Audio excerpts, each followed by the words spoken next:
On a frigid morning in March of the year 1603, deep within the chambers of Richmond Palace, royal attendants stumbled upon something that would unsettle even the most hardened of courtiers. Hidden among the personal possessions of England's most commanding sovereign was a letter, so disturbing in content that it was immediately concealed from the public eye. Elizabeth I, the famed Virgin Queen who had ruled over England for nearly half a century, had not passed away peacefully as historical accounts often suggest. The contents of the letter hinted at a far more unsettling truth. Her demise was not the natural end of an aging monarch, but the final act in a long and tragic narrative of self-inflicted decline, potentially accelerated by her own hand. This was the woman who had thwarted the Spanish Armada, who had elevated England into a naval superpower, and whose reign had defined an era. But in her twilight years, she had become a captive of her own image. The very substances she had used to preserve her legendary appearance may have been the slow-acting poison that led to her death. Yet the true nature of her end reaches further than just the lethal effects of her cosmetics. It touches the murky depths of Tudor court life, where treachery cloaked itself in loyalty and survival required perpetual vigilance, even for a queen. This is not the glorified narrative of Elizabeth you read in history books. This is the harrowing tale of a woman caught between the unattainable expectations of power and femininity, whose frantic efforts to uphold her illusion ultimately led to her downfall. Mounting evidence now suggests that Elizabeth did not merely die of age or illness. She was, in essence, slowly destroyed, possibly by her own choices, in what may be one of the lengthiest and most poignant acts of self-destruction in royal history.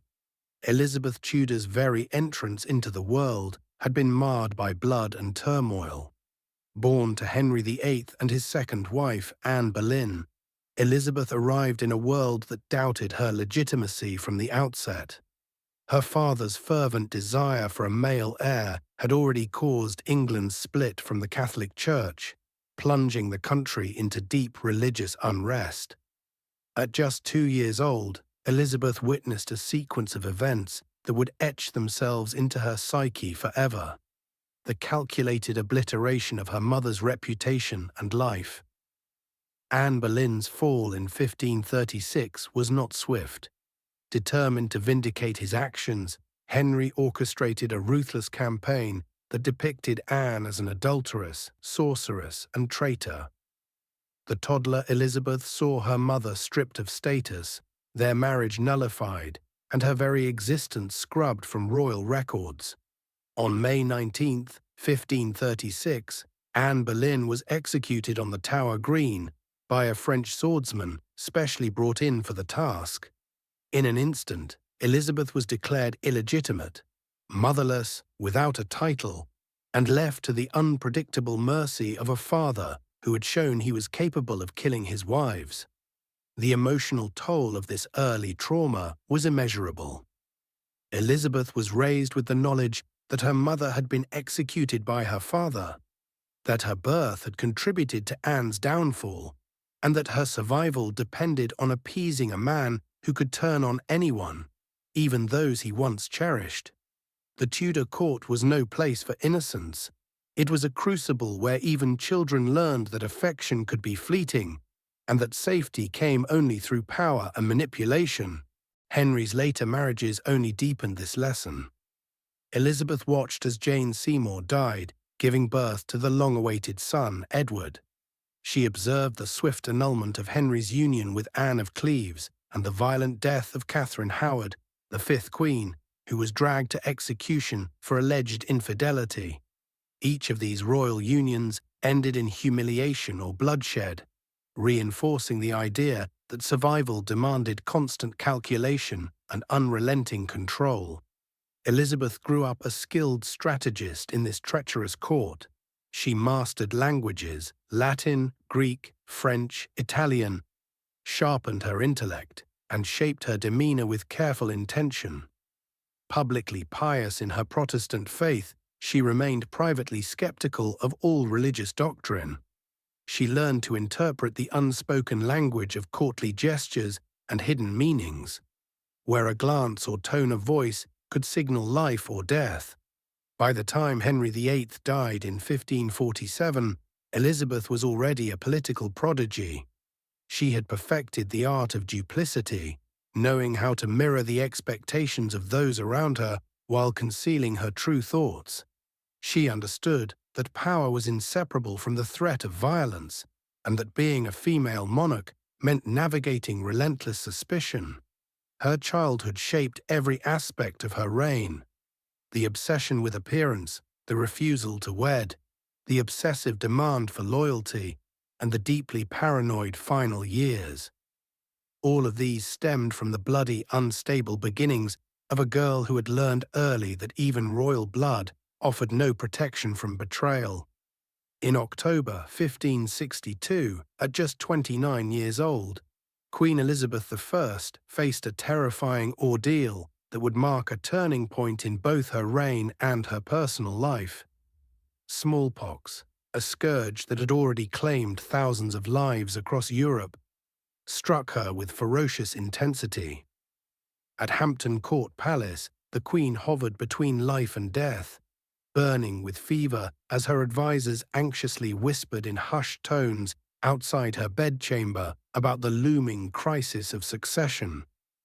Although she ultimately recovered, Elizabeth emerged from the illness irrevocably changed. The disease had done more than threaten her life. It had ravaged her appearance. Her once celebrated face, which European dignitaries had praised for its snowy whiteness and radiant complexion, was now marred by deep, permanent scars. Pockmarks scattered across her cheeks, and forehead disfigured the face that had long been used as a tool of diplomacy. In the Tudor court, where the physical appearance of a monarch was seen as a reflection of divine favor, the impact was devastating, not only personally, but politically. Elizabeth had long understood that her attractiveness was part of her political arsenal. Her image as a youthful and desirable sovereign gave her leverage in foreign affairs, particularly in the context of marriage negotiations, which she skillfully used to form and manipulate alliances. Now, with that image shattered, she felt exposed in a way that went far beyond mere vanity. Her beauty had been a shield as well as a symbol, and without it, she was forced to reckon with a vulnerability she had spent her life hiding. Observers at court began to notice a new fixation in the Queen, an obsession with mirrors and appearance. She would spend hours scrutinizing her reflection, testing ointments, and experimenting with cosmetics in a desperate attempt to restore what the illness had taken. It was during this period that she was introduced to a fashionable Venetian preparation known as ceruse, a mixture of white lead and vinegar that promised to recreate the pale, smooth complexion prized by the elite. Ceruse was extraordinarily effective in masking blemishes. With heavy application, it could completely obscure the scarring left by smallpox, restoring the illusion of flawless skin. But it was also extremely toxic. Elizabeth either did not know or chose not to acknowledge that this cosmetic marvel would begin a slow process of internal deterioration. She had found a way to reclaim her power and her public image, but at a cost that neither she nor her physicians fully grasped at the time. Her ladies-in-waiting described an increasingly elaborate daily ritual of makeup application. Each morning, the Queen would sit for hours while layer upon layer of ceruse was applied to her face, neck, and hands. The process was slow, deliberate, and theatrical.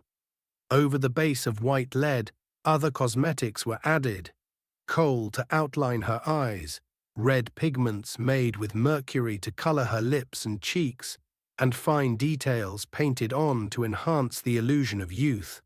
The transformation was remarkable. Foreign envoys once again commented on her ethereal beauty, and diplomatic interest in her hand reignited. In these moments, Elizabeth had effectively resurrected herself through the alchemy of cosmetics.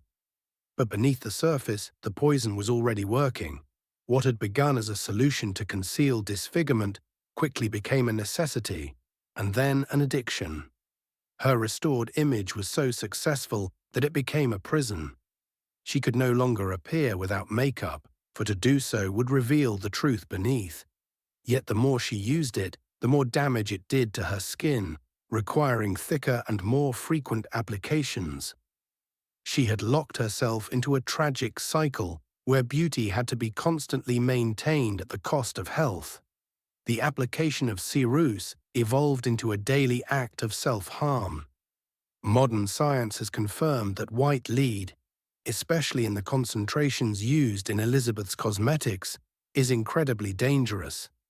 It seeps through the skin and accumulates in the body, particularly affecting the brain and nervous system. But unlike fast-acting poisons, lead's toxicity works slowly and imperceptibly, degrading mental and physical faculties over time. Eyewitnesses described her face as having an unnatural quality, as if sculpted from marble or porcelain. The layers of white paint, applied one over the next, created a mask-like effect. To many, it seemed as though her face didn't move at all, so perfect and fixed was the illusion. This became part of the Queen's mystique. Many of her subjects never saw her without her makeup. What had initially been a strategy to reclaim her political strength had now become an inseparable part of her identity. But it was more than just physical. Elizabeth's reliance on her appearance became deeply psychological. She came to believe that her legitimacy as a ruler was tied to this constructed version of herself. As a result, she forbade any artist to paint her realistically. Instead, all official portraits of her in later years adhered to a strict convention, depicting her with smooth, youthful skin, no signs of aging or blemish. These portraits were not idealized by accident. They were part of a coordinated effort to present the Queen as timeless and unchanging. The mask of youth, as it came to be known, was not a metaphor. It was a calculated piece of political theatre. As the years passed and her natural skin continued to degrade under the toxic influence of Cyrus, the process of applying makeup became ever more laborious. What once took an hour now consumed half a day. Her skin became so sensitive and damaged that even touching it caused pain. The cosmetics cracked and flaked throughout the day, requiring frequent reapplication. What had once been a beauty routine had become a form of ritualized suffering, and the cost was staggering. Elizabeth spent an extraordinary amount of money on her cosmetics, importing the most refined ceruse from Venice and rare pigments from across Europe. Her personal expenditures on beauty supplies reached levels that would be considered lavish even by modern standards. But for the Queen, these expenses were not merely personal, they were political. Her face had become her greatest tool of diplomacy, and she would spare no cost in maintaining it. In private moments, some of her most trusted counsellors, most notably William Cecil, Lord Burghley, tried to persuade her to reduce or abandon her makeup use. Reports of noblewomen dying from similar cosmetic practices had begun to circulate, but Elizabeth always refused. Her answer was consistent and firm. She could not show herself to her people or foreign envoys without her face. To do so would be to reveal the woman behind the myth, the aging monarch behind the radiant queen. What had once been a mask of empowerment was now a mask of imprisonment, and she wore it every day, even as it slowly killed her. As Elizabeth's dependence on cosmetics intensified, her court transformed into a surreal theatre where illusion reigned supreme and reality was carefully masked, both literally and figuratively. The Queen's growing anxiety about her appearance led to the installation of specially crafted mirrors in her residences. These were no ordinary mirrors. Imported from Venice at enormous cost, they were subtly curved or tinted to provide a more flattering reflection. Within these manipulated images, Elizabeth found solace, a carefully curated version of herself that allowed her to believe her transformation was working. Meanwhile, the physical and psychological toll of prolonged lead exposure began to manifest. Although her courtiers attributed her increasingly erratic behavior to the burdens of leadership and advancing age, the symptoms were classic signs of heavy metal poisoning. Lead accumulation over time can lead to neurological decline, irritability, mood swings, cognitive lapses, and tremors, and Elizabeth exhibited all of them with growing frequency. Her famous temper, once wielded as a strategic show of dominance, started to appear unpredictable and uncontrolled. Outbursts that once commanded fear and respect became bewildering episodes of wrath that unsettled even her closest advisors. And behind closed doors, her beauty regimen turned into a grueling ordeal. The application of ceruse caused severe skin irritation, making her face burn and crack under the layers of toxins. Yet more makeup was needed to hide the damage, feeding a relentless cycle of destruction and concealment. The very tools of Elizabeth's empowerment, her makeup, her carefully constructed image, had become her tormentors. The thick layers of white lead pressed on her face like plaster, distorting her expressions and causing persistent headaches. Her once dazzling smile became a fixed, painful grimace maintained through sheer willpower. She had become a prisoner of her own legend. In an effort to reverse or slow the damage, Elizabeth began experimenting with increasingly bizarre beauty treatments. These included applying slices of raw meat to her skin in hopes of rejuvenation and using creams and salves made with mercury compounds, ironically adding another layer of toxicity to her routine. Court physicians, lacking a true understanding of chemical dangers, prescribed these remedies in good faith, not realizing they were accelerating her decline. Foreign observers began to notice alarming changes. The Venetian ambassador reported that the Queen's hands trembled. Her speech was often slurred, and her memory seemed unreliable. Most disturbingly, he described her makeup as having taken on a faint greenish hue, likely the result of chemical reactions occurring on her skin. These signs, subtle at first, gradually eroded the image of Elizabeth as a capable and immortal sovereign, casting doubt across the royal courts of Europe. With her physical deterioration becoming harder to hide, Elizabeth withdrew more and more from public life. Once known for her theatrical flair and public orations, she began to avoid large gatherings and only appeared at essential state functions. Even then, she insisted that rooms be dimly lit to obscure the visible effects of her transformation.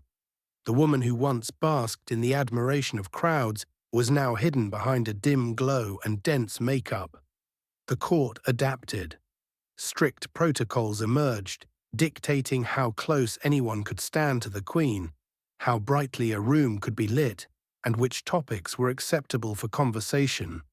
These rules were framed as royal etiquette, but in truth they were designed to shield Elizabeth's condition from those who might gossip or judge. The court had become a choreography of concealment, its rituals built to protect the fragile illusion of the Queen's enduring majesty. As the 1590s wore on, the slow accumulation of lead in her body began to take its final toll. The mental acuity and rhetorical brilliance that had once defined Elizabeth's leadership were fading. Her ability to govern effectively came into question as her decision-making grew inconsistent.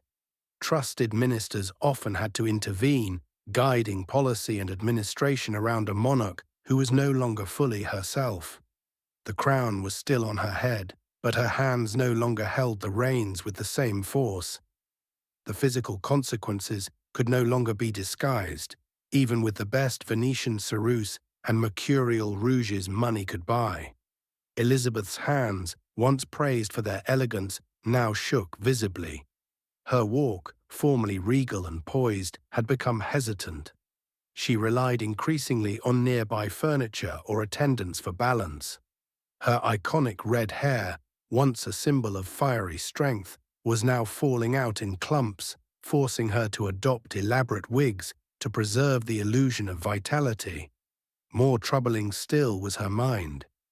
Close attendants noticed that Elizabeth sometimes failed to recognize long-serving courtiers or lost track of basic matters of state. In one chilling episode, she was found in her chambers speaking to her own reflection, apparently mistaking it for her deceased mother, Anne Boleyn. Such hallucinations became more frequent as her condition worsened. Deeply private moments that only her most trusted ladies-in-waiting witnessed. These same attendants began to notice increased volatility in the Queen's demeanor. She would erupt into fits of rage without clear provocation, striking out at servants or smashing objects in frustration. These were followed by long stretches of silence and withdrawal, where she refused to speak or even leave her chambers. What modern medicine would describe as symptoms of heavy metal-induced depression and personality deterioration were then seen as the unraveling of a once mighty ruler. The Queen's cosmetic ritual, once her source of strength, had become an unbearable ordeal. The lengthy sessions required her to sit motionless for hours, even as she suffered from muscle cramps, headaches, and joint pain caused by the toxins coursing through her body. Her skin, damaged beyond repair, had become parchment thin, yellowed and covered in lesions. Underneath the facade of perfection lay a face so destroyed by years of lead and mercury that even Elizabeth's attendants recoiled from the sight. And yet she persisted. She had come to view the face she painted each day not as vanity, but as identity. Without it, she believed she would cease to be queen. The mask, though toxic and agonizing, was the last barrier between her and the humiliation of decline. It was the only thing that kept the illusion intact. In her rare moments of clarity, Elizabeth seemed to understand her fate. To her inner circle, she spoke of having poisoned herself with beauty, and lamented the trap she had built with her own hands. But by then it was too late. She was not only the architect of her image, but also its most devoted captive. By the dawn of the 17th century, Elizabeth's body and mind had been thoroughly undermined by the very rituals that once reinforced her image of strength. What had started as a cosmetic strategy had become a slow form of suicide, and the effects were now impossible to conceal. The Queen's inner circle, once composed of scholars and diplomats, was now tasked with managing not just the affairs of a nation, but the unpredictable moods and faltering memory of a monarch in steady decline. Lead poisoning, especially in chronic exposure, produces neurological decay that few of Elizabeth's physicians could have identified at the time. Her hands, once known for their graceful gestures and firm control, now trembled ceaselessly. Her gait had grown unsteady, and she often needed to grip the arms of chairs, canes, or the arms of courtiers to avoid falling. Reports from her attendants spoke of moments when the Queen seemed barely able to recognize her surroundings, her eyes glazing over as if she were drifting between worlds. More distressing still was the condition of her skin. Beneath the thick layers of cosmetics, her flesh had lost the elasticity and texture of life. Lesions covered much of her face and neck, and her complexion had taken on a parchment-like quality, translucent, dry, and incapable of healing. The daily application of ceruse over these wounds created a grotesque illusion of youth laid atop decaying flesh. In effect, her makeup no longer beautified, it embalmed. The loss of her famous red hair compounded the tragedy. Where once thick locks had served as symbols of her vitality and defiance, now tufts fell out each morning, leaving patches of white scalp behind. Elaborate wigs, styled to resemble her former glory, were fashioned daily and fixed in place to maintain the illusion. Behind closed doors, attendants whispered of how little of the original queen remained beneath the layers of powder, pigment, and hairpieces. Her mental state deteriorated further. Long-trusted officials were sometimes addressed by the wrong names, or forgotten entirely. There were reports of the Queen asking whether foreign dignitaries, long dead, would be attending court. These lapses in memory became common and troubling. At one point, Elizabeth was discovered sitting alone in her chambers, engaging in a lively conversation with an empty chair. She claimed it was her mother, Anne Boleyn, visiting her from beyond the grave. These hallucinations grew more frequent and elaborate, and although they were hidden from the public, her household became increasingly alarmed. Outbursts of rage and episodes of crushing silence defined her later behavior. Once sharp and calculating, Elizabeth now alternated between violent anger and melancholic withdrawal. She would strike out at servants for trivial mistakes, throwing books, candlesticks, even inkpots. These unpredictable attacks were followed by stretches in which she would not speak or leave her rooms. She would sit for hours staring at her reflection, murmuring about the passage of time or the poison eating through her. These emotional swings, once interpreted as royal eccentricity, were symptoms of deep psychological and physiological breakdown. The lead and mercury that accumulated in her bloodstream over 4 decades were now wreaking havoc on her nervous system. The Queen was, in effect, dying from within. Yet the public never saw this. The court, obsessed with protecting Elizabeth's dignity and the Crown's reputation, doubled down on its facade. Her ladies-in-waiting followed increasingly complex cosmetic rituals, spending hours every day rebuilding her face with creams, powders, and stains. They used perfumes to mask the odors from open sores and festering wounds. They carefully adjusted wigs and garments to hide hair loss and swelling. Each presentation of the Queen to the public was a collaborative illusion, held together with ceremony, silence, and secrecy.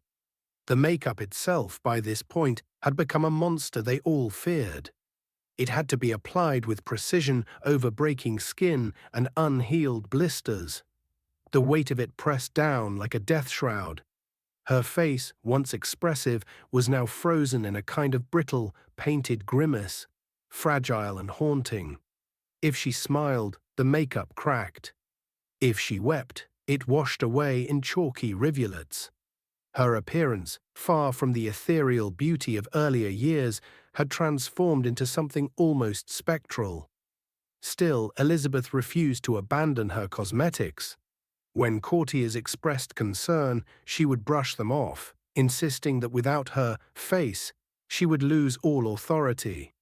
To her, the mask was inseparable from the crown. Letting go of her appearance felt synonymous with surrendering her throne. And so she endured the pain, the isolation, and the increasing madness, all to maintain the illusion of Gloriana, the immortal Virgin Queen. By 1602, her world had narrowed into shadows. Her days were spent hidden behind locked doors, speaking only to her closest attendants. Mirrors, once a source of obsession, were now covered or removed. She had grown afraid of her reflection. In her final months, she stopped appearing in public altogether, refusing to be seen unless shrouded in darkness and ceremony. Even portraits were forbidden. She could not bear to see what her face had become. In rare moments of lucidity, Elizabeth expressed bitter remorse. She spoke of feeling trapped by beauty, of having sacrificed health and love for a crown that demanded perfection. She described her cosmetics as a painted coffin and her face as a garden of poison. Yet despite these revelations, she continued the routine. There was no turning back. She had built her legend on artifice, and now that artifice had become her prison. The government suffered along with her. Critical decisions were postponed, treaties left unsigned, meetings unattended. Diplomacy grew confused and inconsistent. Foreign powers began to speculate about the Queen's competence, but her inner circle worked diligently to maintain appearances, filtering access, managing correspondence, and issuing proclamations in her name. The machinery of monarchy still turned, but its operator had all but vanished inside the mask. In this bizarre twilight of her reign, Elizabeth became a symbol not of glory, but of its cost. The Queen, who once dazzled with intellect, charisma, and beauty, was now a shadow cast in candlelight, trapped behind a mask of her own making, poisoned by the very tools she once used to project strength.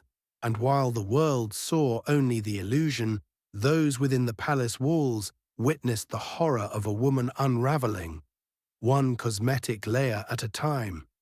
The winter of 1602 marked the final descent of Queen Elizabeth I into a state that was as tragic as it was grotesque. After decades of chronic exposure to toxic lead and mercury, her body could no longer compensate. The breakdown that had been occurring silently for years had now reached its climax, and even the intricate court rituals could no longer conceal the truth. What had once been whispered behind closed doors became undeniable. The Queen was dying. Her once mighty intellect, the sharp wit that had dazzled parliamentarians and foreign envoys alike, had deteriorated into confusion. In private conversations, she frequently lost her train of thought, stopping mid-sentence as if her mind had simply abandoned her. Trusted counselors reported having to repeat the same discussions day after day, only for her to forget the details entirely. The woman who had outmaneuvered empires now struggled to complete a sentence. Worse still was her growing fixation on death and the supernatural. Elizabeth began claiming that ghosts had begun visiting her, phantoms from her past who now lingered in the corners of her chambers. She often spoke of her mother, Anne Boleyn, as if she were still alive, recounting conversations she claimed to have had with her at night. She also mentioned her half-sister, Mary Tudor, describing whispered voices and fleeting apparitions that tormented her in the long hours before dawn. While today such visions would be recognized as hallucinations, a textbook symptom of severe lead poisoning, at the time they were seen as evidence of divine punishment, or worse, signs of madness. The Queen's attendants grew fearful, unsure whether they were watching a monarch haunted by spirits or one consumed by the chemical torment inside her mind. They often found her speaking to empty rooms, addressing invisible presences with familiarity and fear. Elizabeth's physical condition matched her mental collapse. Her skin, after decades of abuse by corrosive cosmetics, was no longer capable of healing. Open sores wept continuously along her face and hands, emitting a sickly odor that not even the most potent perfumes could mask. The courtiers who had once competed for a place at her side now found it difficult to remain in her presence. The Queen's garments, once vibrant with embroidery and jewels, were now chosen for their ability to conceal decay. Her hair, what little remained, had turned an ashen white and fell out in brittle clumps. Beneath her elaborate wigs, her scalp was a patchwork of scar tissue and infection. Her teeth, too, had begun to rot and fall from her mouth, blackened by years of exposure to mercury-based rouge and oral remedies. Those who dared to look closely could barely recognize the woman beneath the mask. The act of preparing the Queen for public appearances, what had once been a sacred ritual of transformation, had become a macabre ordeal. The makeup process, now requiring an entire day, involved multiple layers of ceruse, each carefully applied to disguise the gaping damage beneath. As her skin could no longer tolerate the weight, the makeup cracked and peeled within hours, requiring constant repair. Her face became not a reflection of vitality, but a fragile shell of artifice barely clinging to its frame. Her ladies-in-waiting, loyal to the last, described the process with horror and sadness.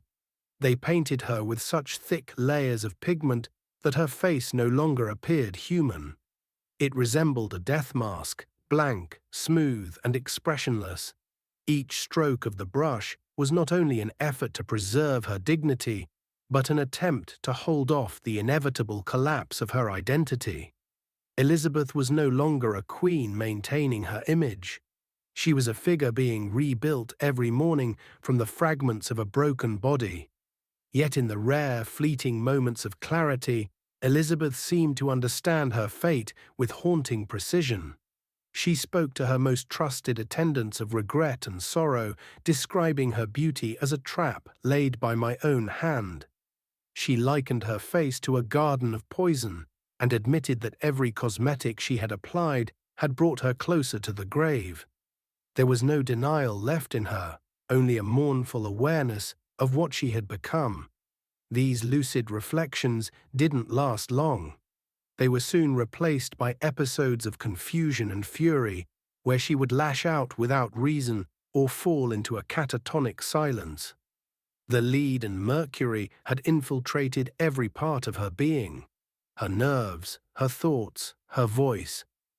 She would sometimes claw at her face, trying to peel away the makeup with her own fingers, calling it the mask of death. One such incident left her face bleeding and raw, requiring even more aggressive cover-up measures that further damaged her skin. Perhaps the most horrifying sign of her decline came in November 1602, when Elizabeth made her final public appearance at the opening of Parliament. Those in attendance were stunned by her condition. What stood before them was not the radiant queen of the portraits, but a barely upright figure draped in regal fabrics. Her face was thickly painted, her movements stiff and mechanical.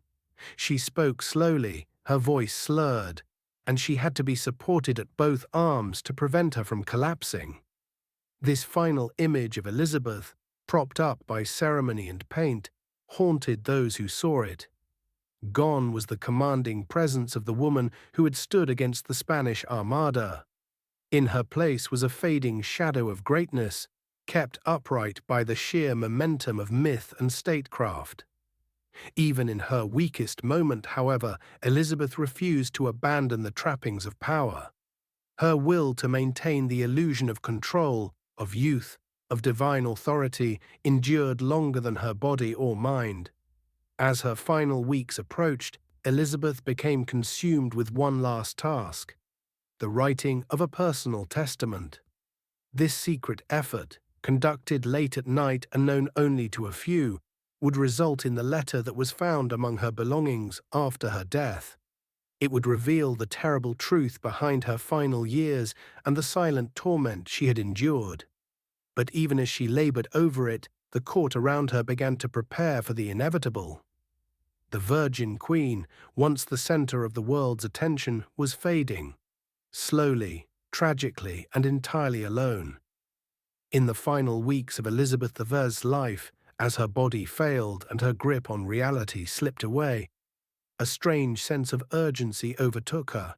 Despite her rapidly declining health and the increasingly frequent spells of confusion and hallucination, she began what would become her last and most haunting act: writing what she called her final testament. This was not a legal will or a political declaration. It was a personal confession, composed in shaky, uneven script, scrawled during the early morning hours when she seemed most lucid, and when the palace was quiet enough for her thoughts to find shape.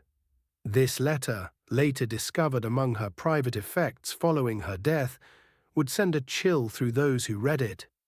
So disturbing were its contents that King James I and his advisers immediately ordered it sealed and removed from public knowledge.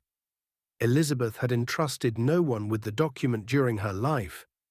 Only her most devoted lady-in-waiting, Catherine Carey, had ever witnessed the Queen bent over her writing desk, her hands trembling as she tried to steady the quill. She described the Queen as hollow-eyed and shaking, her fingers stained with ink and makeup residue, forcing the pen across parchment as though each word were being pulled from her marrow. The testament was not long, but it was devastating. In it, Elizabeth admitted the truth she had hidden for decades, that the image of the Virgin Queen had been meticulously engineered and maintained not only through ceremony and portraiture, but through the daily sacrifice of her own health. She referred to her makeup as a beautiful form of self-murder, a necessary artifice she had chosen over the unbearable reality of aging and weakness.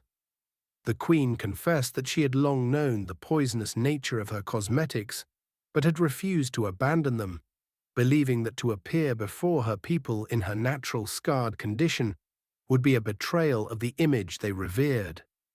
More disturbingly, the letter hinted at something darker still, that her demise may not have been entirely self-inflicted. In vague but chilling language, she described certain figures within her court as having seen me painted into my grave. She suggested that her reliance on the toxic beauty ritual had been encouraged, even subtly manipulated, by those who understood its dangers but allowed her to continue for their own ends. Though she named no names, the implication was clear. The slow poisoning she endured may have been abetted by those who stood to gain from her decline. Elizabeth wrote of her mind as a fog of metal, describing moments in her later years when she found herself unable to recall decisions she had made, or worse, discovered documents bearing her seal that she had no memory of approving.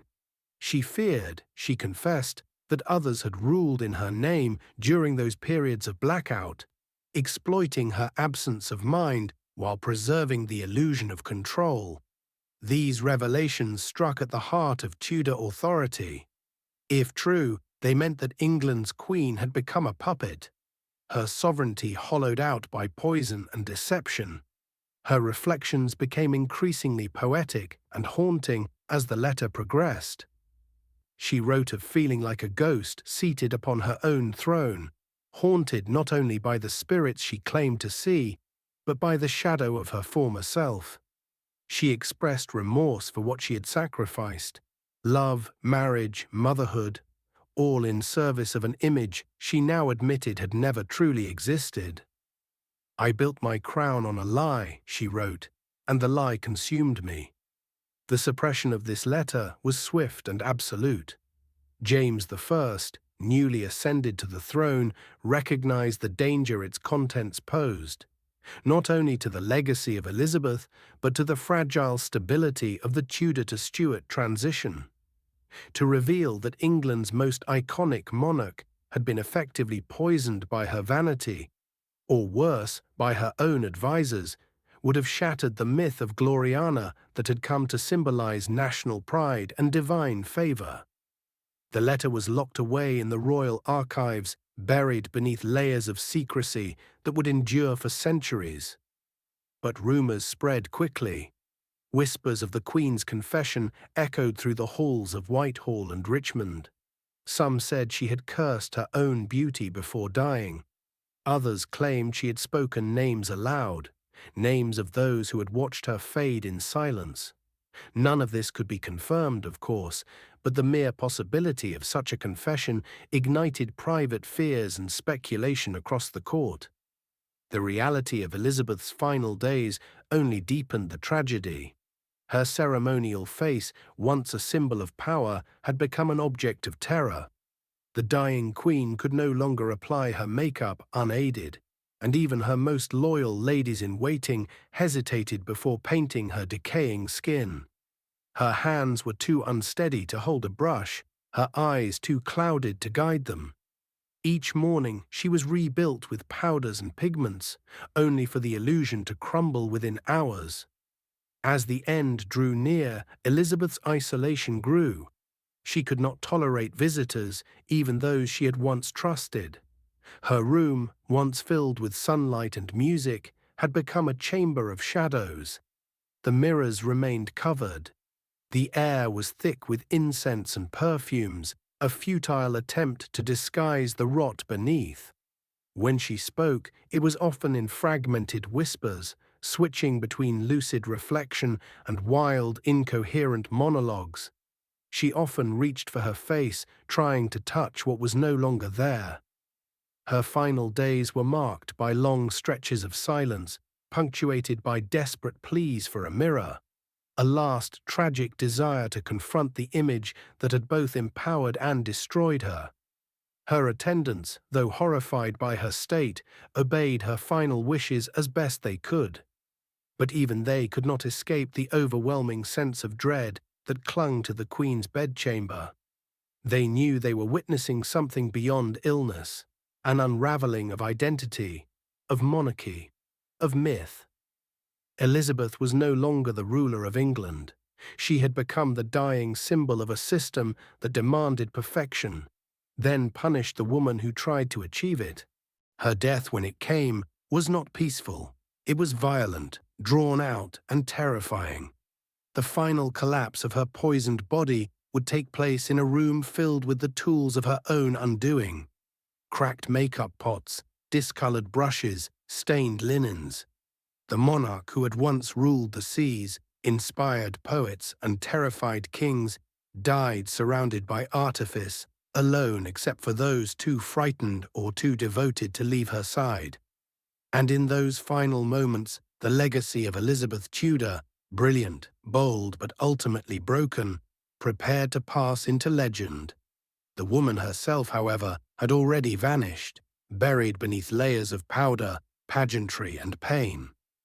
In the early hours of March 24, 1603, in the cold stillness of Richmond Palace, Queen Elizabeth I finally succumbed to the fate she had postponed for decades through sheer willpower, ritual, and the poisonous armor of vanity.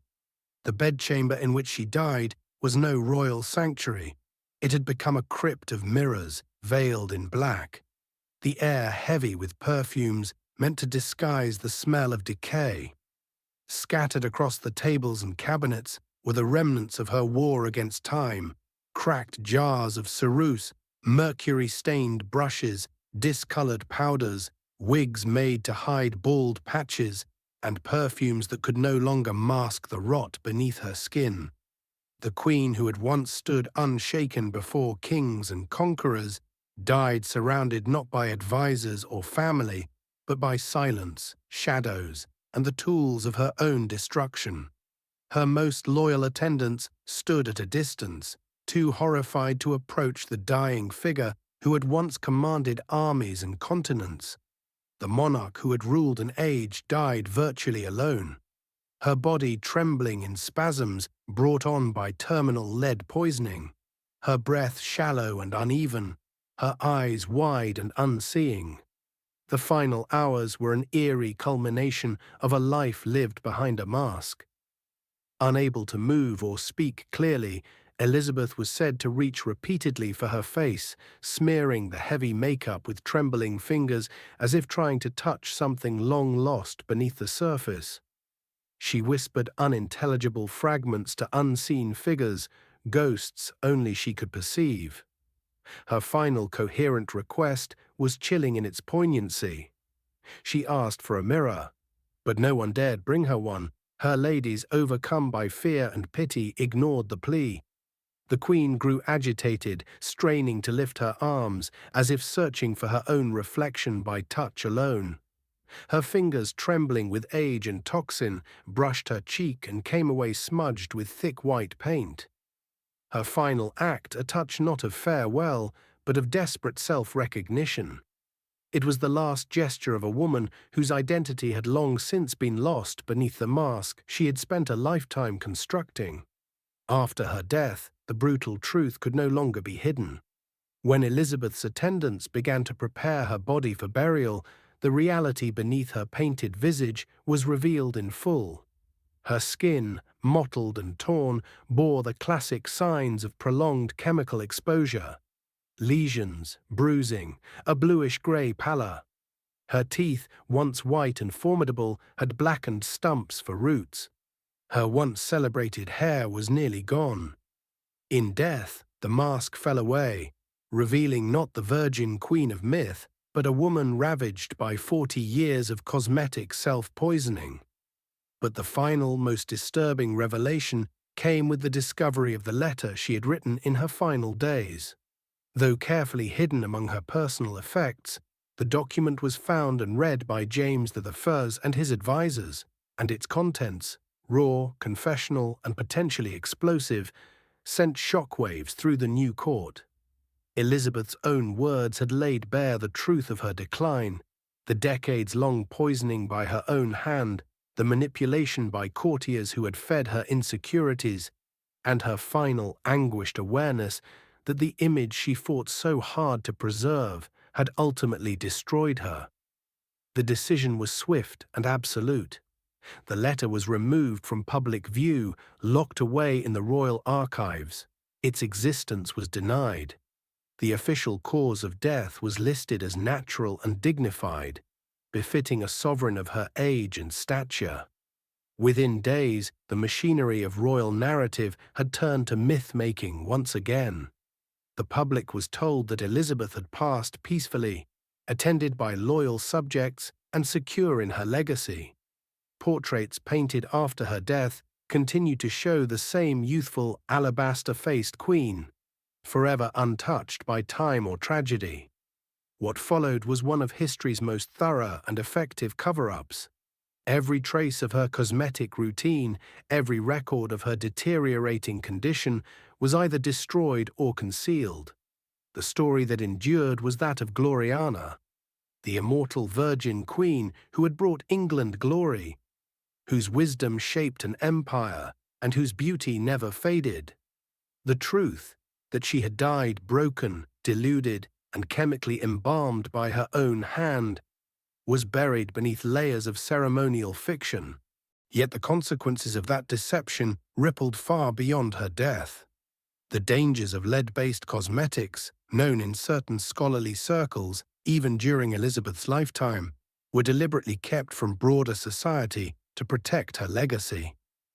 As a result, noblewomen across Europe continued to use the same poisonous substances, unknowingly following in the footsteps of a queen who had effectively been assassinated by fashion and insecurity.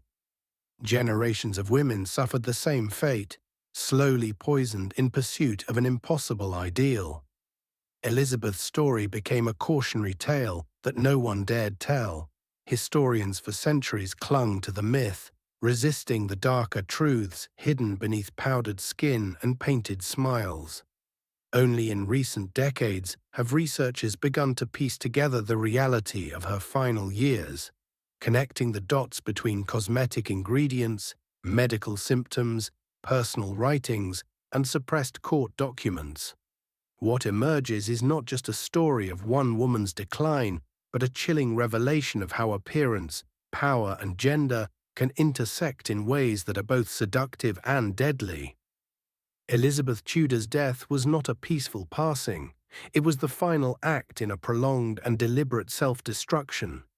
Aided, perhaps, by those who benefited from her dependence on illusion, she was brought down not by war or betrayal, but by the daily ritual of applying poison to her own skin.